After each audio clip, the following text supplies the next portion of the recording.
हूँ ज्ञानी शर्मा जी। एक बार फिर से आ गया हूँ आप लोगों के सामने एक नई वीडियो के साथ। इस वीडियो में मैं बात करने वाला हूँ अडानी जी के और हिंडनबर्ग के बारे में। ये एक बहुत ही ऑनगोइंग सिनेरियो चल रहा है जिसकी वजह से पूरी मार्केट में, पूरी न्यूज में बहुत ही हाहाकार मचा हुआ है। तो मैं वीडियो की स्टार्टिंग में ही पहले ही आपको बोल देता हूँ कि मैं यहाँ पर किसी की बुराई करने नहीं आया हूँ, किसी के बारे में कुछ नेगेटिव बोलने नहीं आया हूँ। मैं सिर्फ बात करूंगा यहाँ पर कुछ फैक्ट्स के बारे में। तो अगर किसी मेरे भाई को, मेरी बहन को अगर बुरा लग जाता है मेरी बातों को सुन के, या फिर उनको मेरी बात कुछ हजम नहीं होती है, पचती नहीं है, तो प्लीज मुझे दोष मत देना। मैं रिक्वेस्ट करूंगा कि आप अपनी रिसर्च खुद करो। और आज के टाइम में YouTube रिसर्च करने के लिए सबसे बेस्ट मीडियम है, अगर मेरी बात मानो तो। 20 जनवरी 2023 में हिंडनबर्ग नाम की कंपनी ने अडानी जी पे कुछ बहुत ही खतरनाक एलिगेशंस लगाए। इन एलिगेशंस के चलते अडानी ग्रुप्स की 7 सबसे इंपॉर्टेंट कंपनीज ने अपने टोटल मार्केट कैपिटल में से करीब 100 करोड़ US डॉलर 3-4 दिन में गंवा दिए। जब ये रिपोर्ट सामने आई तो भारत की पब्लिक 2 हिस्सों में बट गई। पहले हिस्से में थे वो लोग जिन्होंने इस रिपोर्ट पे आंख बंद करके भरोसा किया। उन लोगों ने इस रिपोर्ट की बात पूरी दिल से मान ली, अपना जितना भी पैसा था सब मार्केट से निकालना शुरू कर दिया, अडानी जी को बुरा भला कहना शुरू कर दिया, यहाँ तक कि उनको धोखेबाज और पता नहीं क्या क्या बोलना शुरू कर दिया। उसके बाद दूसरे हिस्से में थे वो लोग जो कि दिल से देशभक्त टाइप के थे। उन्होंने इस रिपोर्ट की बात नहीं मानी और इस बात को डायरेक्ट अटैक मान लिया भारत की बढ़ती हुई इकोनॉमिक पे। फिर मैंने सोचा कि मैं भी थोड़ी सी रिसर्च करता हूँ, दोनों के व्यूज जानने की कोशिश करता हूँ ताकि मैं भी एक डिसीजन पे पहुंच सकूं। इसलिए मैं रिक्वेस्ट करूंगा कि आप इस वीडियो को एंड तक देखें ताकि आप भी समझ पाए कि कौन सही है कौन गलत है। दोस्तों, अगर आपको ये वीडियो सही लगती है तो मैं रिक्वेस्ट करूंगा कि मेरी इस वीडियो को लाइक करें, अपने दोस्तों के साथ शेयर करें और प्लीज मेरे चैनल को सपोर्ट करें। ये मुझे एक बूस्ट देगा और बेटर करने के लिए। तो चलो जानने की कोशिश करते हैं कि हिंडनबर्ग को इतनी मस्ती चढ़ी क्यों है कि वो अडानी जी के पीछे इतना हाथ धो के पड़ा है और एक्चुअल में उसको इससे मिलने क्या वाला है, क्या फायदा होने वाला है उसका। तो अगर आपको हिंडनबर्ग के बारे में थोड़ा सा बताऊं तो एक फाइनेंशियल रिसर्च कंपनी है। जर्मनी में कई साल पहले एक बहुत ही बड़ी दुर्घटना हुई थी। वहां पर इस तरह के हवाई जहाज हुआ करते थे। आज तो ये देखने को नहीं मिलते, लेकिन उस टाइम पे बहुत सारे हुआ करते थे। तो इस दुर्घटना में करीब 32 लोगों की मौत हो गई थी। इस हवाई जहाज में एक्चुअली उस टाइम पे आग लग गई थी। तो ये एक मैन मेड डिजास्टर था, मतलब एक ऐसा एक डिजास्टर जो इंसान की वजह से हुआ है, उसको बोलते हैं मैन मेड डिजास्टर।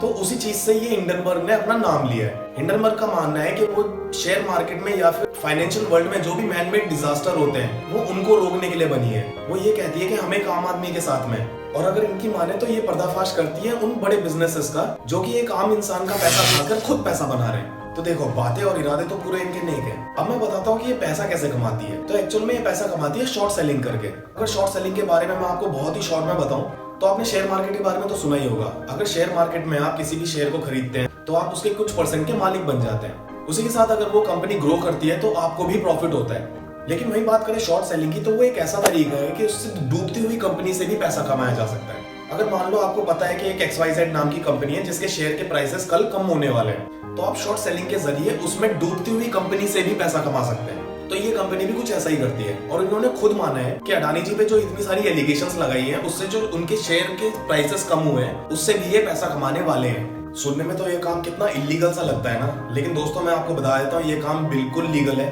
अब मोरली कितना सही है इसके बारे में मैं कुछ नहीं कह सकता। तो दोस्तों, आपको इस बारे में जानने में आसानी हो, एक साइड लेने में आसानी हो, तो इसलिए बात करते हैं हिंडनबर्ग की रिपोर्ट के बारे में और उसके अगेंस्ट में अडानी जी ने क्या जवाब दिए उसके बारे में। तो आप सभी को पता था कुछ टाइम पहले अडानी जी दुनिया के तीसरे नंबर के सबसे अमीर आदमी थे। इनकी जो टोटल नेटवर्थ थी वो 120 बिलियन डॉलर्स थी। उनमें से 100 बिलियन डॉलर्स उन्होंने पिछले 3 सालों में कमाए थे। फ्रैंकली अगर मैं बोलूं तो 3 साल पहले उनको कोई नहीं जानता था। और हिंडनबर्ग की रिपोर्ट के मुताबिक जो उनकी नेटवर्थ है वो इन 7 कंपनीज की वजह से इतनी स्पीड से बढ़ी है। अगर आप देखें तो पिछले 3 सालों में अडानी एंटरप्राइजेस बढ़ गई है करीब 1400%, अडानी गैस बढ़ी है 2100% से, और अडानी ग्रीन ने लगाई है करीब 900% की छलांग। तो सवाल साफ है कि अडानी कंपनीज के पास में ऐसा कौन सा कुबेर का खजाना है कि उनकी पिछले 3 सालों में चांदी हो गई है। पैसा ही पैसा होगा। अडानी ने बैंक से बड़े बड़े लोन लिए अपने इंफ्रास्ट्रक्चर को स्ट्रॉन्ग करने के लिए, जिसकी वजह से उनको मीडिया वालों से काफी बढ़िया कवरेज मिली। मीडिया कवरेज की वजह से इन्वेस्टर्स की नजरों में ये थोड़े से चढ़े, इन्वेस्टर्स को थोड़ा सा इंटरेस्ट लगा, एक हाइप बनी। लोगों ने ज्यादा अडानी के शेयर्स में इन्वेस्ट करना शुरू किया, जिसकी वजह से इनकी स्टॉक्स की जो वैल्यू है बहुत ही हाई होती चली गई। अब ये बढ़ते हुए स्टॉक्स को दिखाकर अडानी जी ने फिर और भी बड़े बड़े लोन लेने शुरू कर दिए बैंकों से। अब अगर पर्सनली मैं इस बारे में सोचूं ना तो ये बहुत ही खतरनाक साइकिल लग रही है दोस्तों। इसलिए हिंडनबर्ग ने अपनी रिपोर्ट में ये कहा है कि अगर अडानी की कंपनीज के शेयर प्राइसेस गिरते हैं तो इन्वेस्टर्स फटाफट अपना पैसा बाहर खींचेंगे, जिसकी वजह से मार्केट क्रैश होगा और जो आम आदमी है अल्टीमेटली वो अपना पैसा खोएगा। और अगर सही से सोचा जाए तो ये बात बिल्कुल लॉजिकल भी है। इनके सर पे और भी बहुत सारी एलिगेशन लगाई है, जिसमें से एक है स्टॉक मार्केट मैनिपुलेशन। इनका कहना यह है कि अडानी जी ने ऐसी बहुत सारी नकली कंपनीज खोल रखी है जिनको कहा जाता है शेल कंपनीज, वो भी मॉरिशस नाम के देश में। और इन कंपनीज का काम सिर्फ इतना है कि वो स्टॉक को मैनिपुलेट करती हैं ताकि इनके शेयर प्राइसेस और बढ़ते हुए दिखाई दें। इसके अगेंस्ट में अडानी जी ने सिर्फ इतना कहा है कि कोई पब्लिक लिस्टेड कंपनी हमारे कोई भी शेयर खरीदे, कोई भी शेयर बेचे, वो हमारे कंट्रोल में नहीं होता है। As simple as that. उसके बाद हिंडनबर्ग ने यह भी कहा कि अडानी जी के जो छोटे भाई हैं राजेश अडानी, वो 2 बार अरेस्ट हो चुके हैं। 2005 में अपने टैक्स बचाने के चक्कर में, टैक्स इन्वेजन और इलीगल कोल इंपोर्ट करने के चक्कर में। और आज के टाइम पे देखा जाए तो वो एमडी हैं अडानी ग्रुप्स के, मैनेजिंग डायरेक्टर। उसके बाद आते हैं अडानी जी के brother in law mister Sameer Bora. उनको भी डीआरआई ने एक्यूज किया है डायमंड ट्रेडिंग स्कैम के चक्कर में, और आज के टाइम में वो एग्जीक्यूटिव डायरेक्टर है अडानी ऑस्ट्रेलियन डिवीजन के। तो मेरा सोचना सिर्फ यही है कि इन जैसे लोग अडानी जी की कंपनी में इतनी क्रिटिकल पोजीशन पे कैसे बैठे हुए हैं। अगर इनके खिलाफ ऐसी एलिगेशंस है तो वो वहां पर क्यों बैठे हुए हैं अभी तक। तो देखो, मैं किसी पे ना ब्लेम नहीं डाल रहा हूँ, ये मेरी सिर्फ एक थिंकिंग है, एक आम आदमी की थिंकिंग है भाई। इन एलिगेशंस के अगेंस्ट में अडानी जी ने अपनी सिंपल भाषा में बस ये कहा है जो मैटर है ये ऑलरेडी क्लोज हो चुका है और पब्लिक डोमेन में ये सारी इंफॉर्मेशन ऑलरेडी अवेलेबल है। That's it.